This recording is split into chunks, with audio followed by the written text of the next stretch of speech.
Oke, bertemu lagi di cerita horor seru. Kali ini saya akan bercerita di cerita yang berjudul Genderuwo yang Menyerupai Suamiku. Langsung saja ke ceritanya.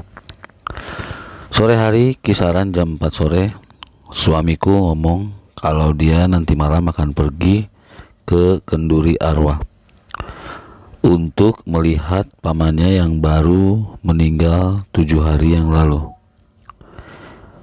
Malamnya jam 6.30 beliau siap-siap untuk berangkat sehabis sholat maghrib.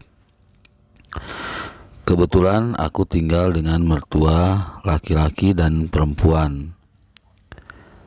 Tapi mertua perempuanku sedang sakit dan lumpuh. Beliau terbaring di atas tempat tidur di ruang keluarga di belakang.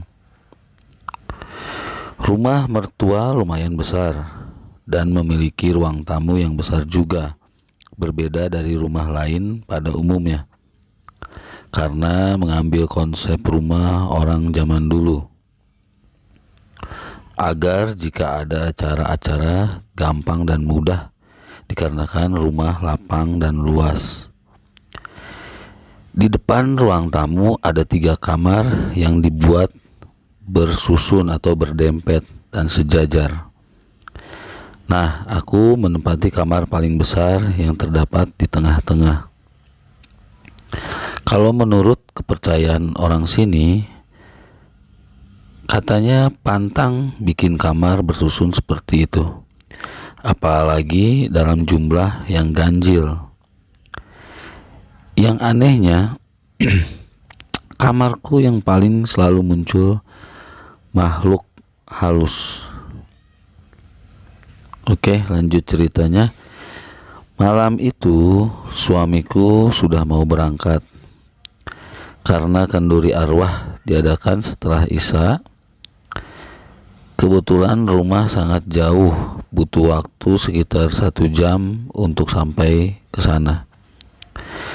Dan pergilah dia bersama bapak mertua, sementara aku, ibu dan anak perempuanku yang baru 3 bulan tinggal di rumah. Selang keberangkatan suami kurang lebih 1 jam, aku masih tetap tiduran di kamar sambil menyusui anakku yang masih bayi.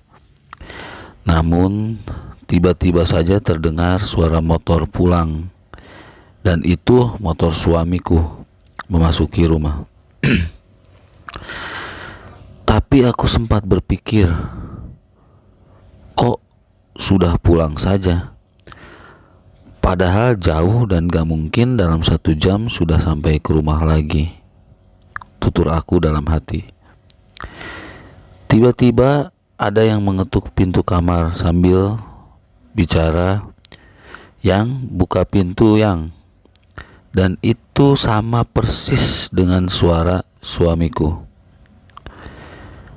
Aku dari dalam pun sembari menyahut sambil berkata, "Sebentar, aku pakai baju dulu, lagi menyusui anak soalnya." Tak lama dia mengetuk pintu lagi dan berkata, "Buka sajalah."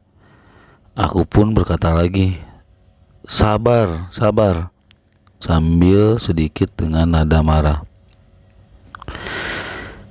Tiba-tiba suara pun diam dan suasana seketika jadi hening. Dan aku pun keluar. Aku buka pintu sambil pelangap-pelongo, lihat kanan, kiri, tetapi tidak ada orang.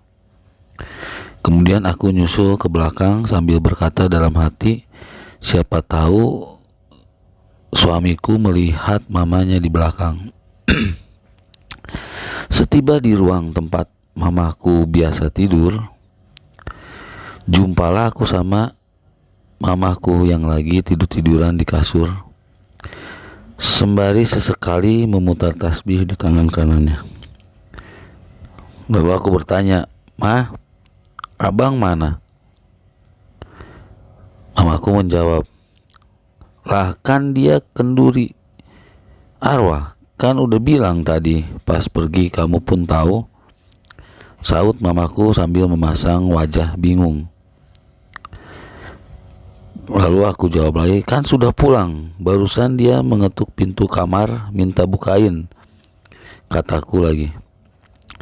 Seketika mama langsung berkata, sudah, masuk kamar sana, liatin anak-anak, sambil peluk dan bacakan ayat-ayat yang bisa.